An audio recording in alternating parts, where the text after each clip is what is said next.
Salve, salve, CACDista! Seja bem-vinda, bem-vindo a mais uma edição do nosso podcast IDEG. Trataremos dos principais fatos que viraram notícia entre os dias 13 e 20 de outubro. A gente segue acompanhando os desdobramentos do conflito entre Hamas e Israel, com foco nas repatriações brasileiras e nas decisões do Conselho de Segurança da ONU. Você vai saber por que os Estados Unidos vetaram o projeto de resolução apresentado pelo Brasil. Impasse na questão israelo-palestina, mas consenso a respeito da situação do Haiti. O Conselho aprovou a extensão de sanções contra grupos armados no país. Falamos também de América do Sul. A Câmara dos Deputados aprovou o protocolo de adesão da Bolívia ao Mercosul e agora o projeto de decreto legislativo será votado no Senado. A Venezuela fez um acordo com a oposição que resultou em alívio de sanções pelos Estados Unidos e libertação de presos políticos por Nicolás Maduro. E o Equador elegeu seu novo presidente, Daniel Noboa, concluindo com sucesso um processo eleitoral turbulento, para dizer o mínimo. Tudo isso em detalhes você acompanha agora no nosso podcast. O conflito entre Israel e Hamas se agrava com consequências humanitárias gravíssimas. Como fizemos na semana passada, vamos nos concentrar em dois aspectos desse conflito que se desdobraram nesta semana, que são possivelmente os mais relevantes para o CACD: Conselho de Segurança da ONU e política externa brasileira, principalmente no que diz respeito às repatriações. Começando com as ações ou falta de ações do Conselho de Segurança. Na sexta passada, dia 13, o ministro das Relações Exteriores, Mauro Vieira, terminou mais cedo sua viagem ao Sudeste Asiático e cancelou sua ida às Filipinas para comparecer à reunião do Conselho de Segurança da ONU em uma sessão de emergência convocada pelo Brasil, que preside o Conselho em outubro. Mas nada saiu dessa reunião, nenhuma resolução. Na quarta, dia 18, o Brasil propôs uma resolução ao Conselho, mas ela foi vetada pelos Estados Unidos. Rússia e Reino Unido se abstiveram e os outros 12 membros foram favoráveis. Uma nova versão será agora elaborada ainda sem prazo, segundo o Itamaraty. O projeto de resolução apresentado pelo Brasil condenava todas as formas de violência contra civis, inclusive os atos hediondos de terrorismo por parte do Hamas e a tomada de reféns. O texto conclamava a libertação imediata e incondicional desses reféns. Também conclamava todas as partes a cumprirem rigorosamente as suas obrigações internacionais, em particular as relacionadas com a proteção de civis, infraestrutura civil e pessoal humanitário. O projeto de resolução também salientava a necessidade urgente de acesso humanitário aos civis. O projeto refletia ainda a necessidade ética de fornecer aos civis em Gaza eletricidade, água, combustível, alimentos e suprimentos médicos, a necessidade de serem protegidos contra deslocamentos forçados quando as condições no terreno não garantem um deslocamento seguro. O representante brasileiro da ONU, Sérgio Danesi, lamentou a rejeição da proposta. Ele, que explicou tudo o que a gente acabou de explicar aqui sobre a proposta, também disse o seguinte, abre aspas, infelizmente, muito infelizmente, o Conselho foi mais uma vez incapaz de adotar uma resolução sobre o conflito israelo-palestino. Mais uma vez, o silêncio e a inação prevaleceram, fecha aspas. Ele acrescentou que, embora a ação coletiva tenha se tornado impossível no Conselho de Segurança, o Brasil espera que os esforços de outros atores possam produzir resultados positivos e que esses esforços devem ser rápidos, eficazes e substanciais. O embaixador russo na ONU, o que se absteve, tinha exigido a inclusão de um pedido de cessar-fogo imediato. Mas como os Estados Unidos com certeza vetariam uma resolução com esse conteúdo, esse pedido ficou de fora, o que não foi suficiente. Ainda assim, os Estados Unidos foram contra, alegando que o texto não menciona o direito de autodefesa de Israel. Agora sobre a política de repatriações. Até a quinta-feira, dia 19, já haviam pousado no Brasil 6 voos da Operação Voltando em Paz. Mais de 1.000 pessoas já foram trazidas de volta ao território brasileiro desde o início dos conflitos, ou seja, em menos de 2 semanas. Outros 2 voos partirão de Tel Aviv em 20 e 22 de outubro. Tendo em conta as condições locais e a operação regular do aeroporto de Tel Aviv, após a realização dos 7º e 8º voos de repatriação partindo de Tel Aviv, não são previstos outros voos para brasileiros em Israel. Já o grupo de cerca de 30 brasileiros e familiares diretos deles que aguardam retirada da faixa de Gaza, esse grupo segue abrigado nas proximidades da fronteira com o Egito. Segundo o Itamaraty, o governo brasileiro, por meio do Escritório de Representação do Brasil em Ramallah, mantém um permanente contato com esses nacionais, que vem provendo informações e itens de primeira necessidade. Veículos contratados pelo Itamaraty seguem de prontidão, aguardando a abertura da passagem de Rafah, que é a cidade na Palestina, perto do Egito. Ainda segundo o Itamaraty, o Brasil continua reiterando gestões em alto nível para viabilizar a entrada dos brasileiros no Egito. A aeronave utilizada pela Presidência da República permanece no Cairo, aguardando autorização para resgatar os brasileiros procedentes da faixa de Gaza. Ainda falando de Conselho de Segurança da ONU, na quinta, dia 19, o Brasil presidiu a reunião do Conselho que aprovou a renovação do regime de sanções aplicados a indivíduos designados pelo Comitê de Sanções sobre o Haiti.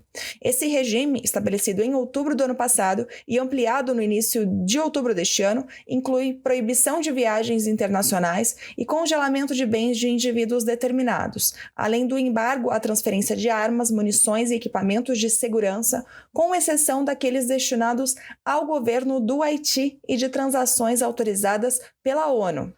As sanções multilaterais referentes ao Haiti têm o objetivo de impedir o acesso do crime organizado a armas e recursos, auxiliando o governo haitiano em sua política de segurança, sem impor dificuldades econômicas e humanitárias à população do Haiti. Em nota publicada no site do MRE, o governo brasileiro reafirma seu apoio à busca de entendimento político que permita a realização de eleições livres e recorda que o desenvolvimento econômico e social é a única alternativa para garantir a estabilidade do Haiti e salientou também a importância de que a comunidade internacional intensifique seu apoio ao país. Agora falamos de Mercosul. Na quarta-feira, dia 18, a Câmara dos Deputados aprovou o protocolo de adesão da Bolívia ao Mercosul. Esse projeto de decreto legislativo será enviado ainda ao Senado. O protocolo de adesão foi celebrado em Brasília em 2015, durante o governo Dilma Rousseff. O texto foi encaminhado ao Congresso em 2016 e aprovado pela Comissão de Constituição e Justiça em 2017 e pela Comissão de Relações Exteriores e de Defesa Nacional em 2018. Só que desde então o texto ficou parado, aguardava análise no plenário da Câmara. Para ser aceita como membro do bloco, a Bolívia precisa da concordância de todos os países integrantes, Brasil, Argentina, Paraguai e Uruguai. Isso significa a respectiva aprovação pelos seus parlamentos. E só falta o Brasil ratificar. Se o Senado aprovar, a ratificação é de competência discricionária do presidente da República. A partir da vigência do protocolo de adesão, se isso ocorrer, será criado um grupo de trabalho com representantes de todos os países membros que terá 180 dias para concluir um cronograma de adoção gradual das regras do Mercosul pela Bolívia dentro de um período de 4 anos. Desde a assinatura do protocolo em 2015, a Bolívia já faz parte das negociações do bloco com outros países ou blocos econômicos, como a União Europeia. Dentro dos 4 anos da transição, acordos bilaterais deverão perder a vigência, como o Acordo de Complementaridade Econômica entre a Venezuela e a Bolívia e o Acordo de Complementação Econômica entre a Bolívia e o Mercosul, que estipulava uma área de livre comércio entre as partes. Essas informações foram retiradas da agência Câmara de Notícias. Ainda na América do Sul, vamos à Venezuela. Na terça-feira, dia 16, o governo de Nicolás Maduro e a oposição venezuelana chegaram a um acordo para que as eleições presidenciais de 2014 sejam monitoradas internacionalmente e realizadas no segundo semestre do ano. Só que o acordo não tratou da reintegração de candidatos da oposição que foram impedidos de ocupar cargos públicos, incluindo Maria Corina Machado, a favorita nas primárias que vão ocorrer no domingo, dia 22, quando a oposição oposição deverá escolher o seu candidato para 2024. Bom, mas o acordo já produziu 2 resultados: o alívio de algumas sanções pelos Estados Unidos e a libertação de presos políticos pela Venezuela. Na quarta, dia 18, o governo do presidente dos Estados Unidos, Joe Biden, aliviou as sanções impostas à indústria venezuelana de petróleo e gás na época que Donald Trump era presidente. Os Estados Unidos deram a Maduro até o final de novembro para que a Venezuela comece a suspender as proibições aos candidatos presidenciais da oposição e libertar prisioneiros políticos e americanos.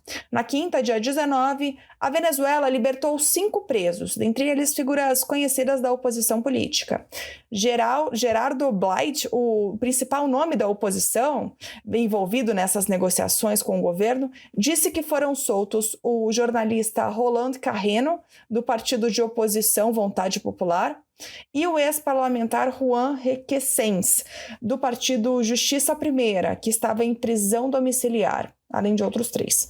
Um funcionário do Departamento de Estado dos Estados Unidos disse na quarta-feira que espera que no curto prazo sejam libertados esses americanos detidos. Acredita-se que existam mais de meia dúzia de prisioneiros americanos na Venezuela.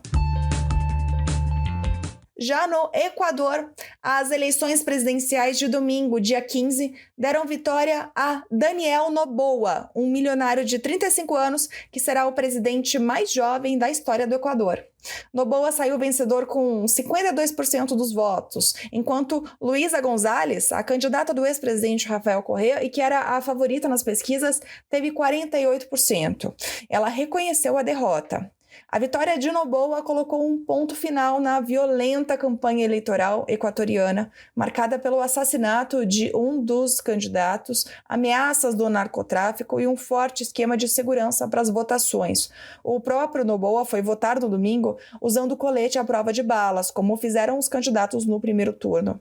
O presidente eleito, que é de uma família de um império empresarial que inclui a exportadora de banana Bonita, uma das principais do país, assumirá um mandato atípico que terá início em dezembro, em uma data ainda a confirmar, e durará apenas até maio de 2025. É porque Noboa vai completar o mandato do presidente atual, Guilherme Lasso, que dissolveu a Assembleia Nacional e convocou eleições antecipadas em meio a um processo de impeachment sob acusação de corrupção.